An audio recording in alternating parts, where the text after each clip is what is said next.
Então, vamos começar o nosso curso a respeito da Humanae Vitae, sobre a reta propagação da vida humana.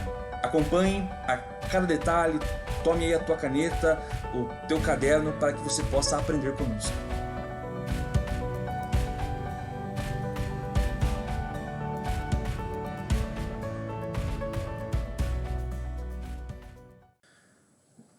Começando então, de fato, o nosso curso a respeito da Humanae Vitae, né, sobre a transmissão da vida humana, importante entendermos o título deste documento, na qual está no original. Se você pegar o texto do latim, você vai ver que é Humanae Vitae, a reta propagação da vida, ou seja, é um título positivo, né?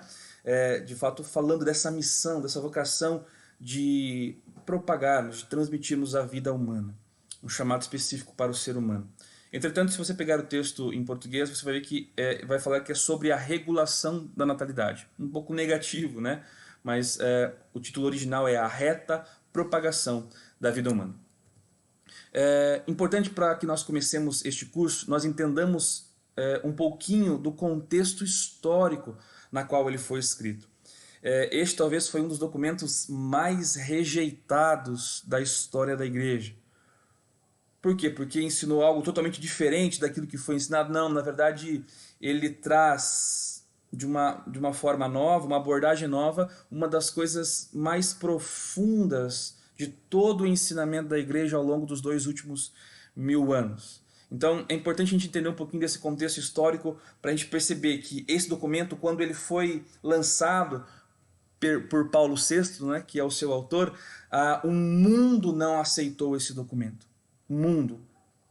E o pior, a igreja, boa parte da igreja também não aceitou esse documento. Então, vamos entender um pouquinho deste contexto histórico.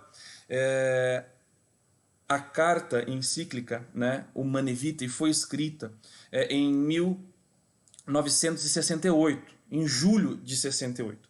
Importante fixar isso, julho de 68. Nesse ano, esse talvez foi um dos anos mais conturbados na história da humanidade, porque é justamente o ano da chamada revolução sexual, a revolução hippie, a quebra de regra, os protestos, uma multidão jovem protestando por uma chamada liberdade, que nós vamos entender ao longo da caminhada desses dias, que não era por liberdade que eles clamavam, né?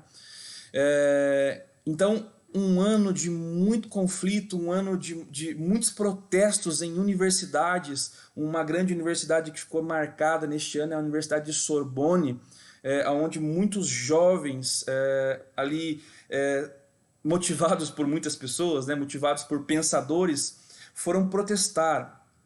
Protestos de algumas frases que até mesmo nós conhecemos, né? Faça amor, não faça guerra, é proibido proibir. Diversos questionamentos, né, foram surgindo neste tempo. Era também ali um tempo onde dois pensadores mobilizaram o pensamento de muitos jovens. Simone de Beauvoir, né, que, digamos assim, muitos consideram como uma das mães do feminismo, e Jean-Paul Sartre, que vai trazer também base, digamos assim, filosófica para o pensamento de Simone de Beauvoir. Ele pregava algo que, né, que um mal ele só era combatido com um outro mal, e Paulo VI, que era o Papa neste momento, combatia muito esse pensamento, combatia muito essa forma de pensar, né? Poxa, se está acontecendo um mal, então com outro mal sobrevendo aquele mal vai sumir.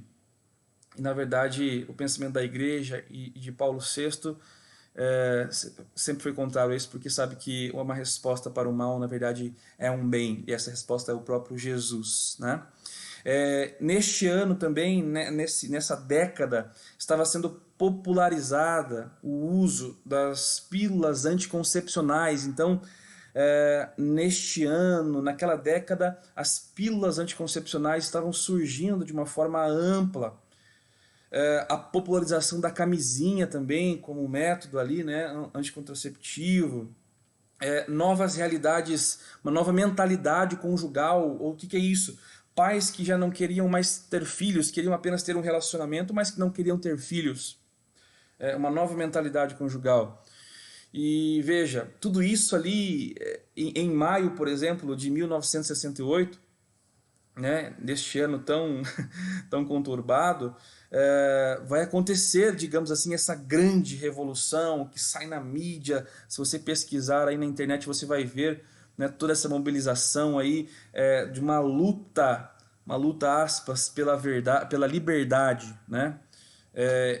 E Jean-Paul Sartre trouxe muito desse pensamento para essas pessoas aí, um pensamento de que a liberdade de fato é fazer aquilo que se quer, de que é necessário se libertar dos condicionamentos que foram colocados durante nós, durante séculos, durante milênios, uma liberdade de Deus. Então é isso que Jean-Paul Sartre também pregava muito, né? De que o homem, para ser livre, ele precisa ser livre de Deus.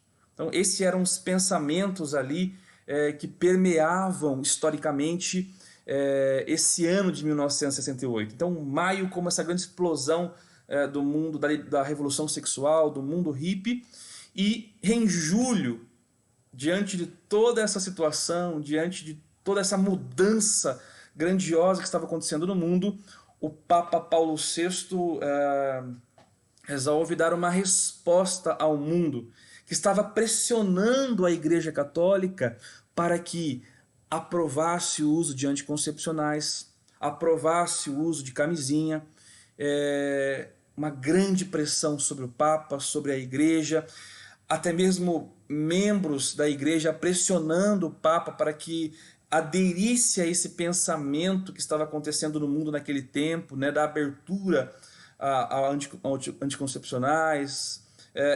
Outras igrejas também neste tempo, outras igrejas cristãs, haviam aprovado o uso dos anticoncepcionais, haviam aprovado o uso da camisinha e outros métodos contraceptivos.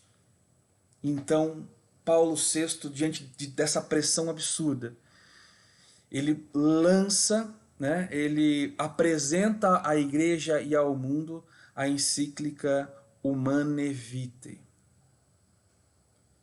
E, meus irmãos, houve uma grande rejeição dessa encíclica, desse ensinamento milenar. Veja, ele não ensinou nada novo. Na verdade, havia uma outra encíclica antes, chamada Casti Conubis, que dava um ensinamento reto, mas ele atualizou para uma linguagem do mundo naquele tempo, e houve uma grande rejeição a respeito da Humanae Vitae pelo mundo, por toda a sociedade, pelos fiéis e até mesmo pelo clero. Boa parte do clero também rejeitou. Paulo VI, quando ele faz algumas consultas, nós vamos entender nos próximos vídeos, né? Mas ele faz algumas consultas a alguns bispos e boa parte, 70% dos bispos que ele consultou, eles rejeitaram a encíclica de Paulo VI. Mas mesmo assim, ele se manteve firme ao ensinamento bimilenar da Igreja Católica a respeito ao assunto e promulgou esta encíclica a respeito da transmissão da vida, chamada Humanae Vitae, para esse novo tempo que a humanidade está vivendo. E nos próximos vídeos nós veremos em detalhe esse documento, aquilo que o Papa apresentou ao mundo e à Igreja, e nós vamos ver um pouco das reações também do mundo naquele tempo e que refletem nos dias de hoje, que refletem na minha vida e na sua vida.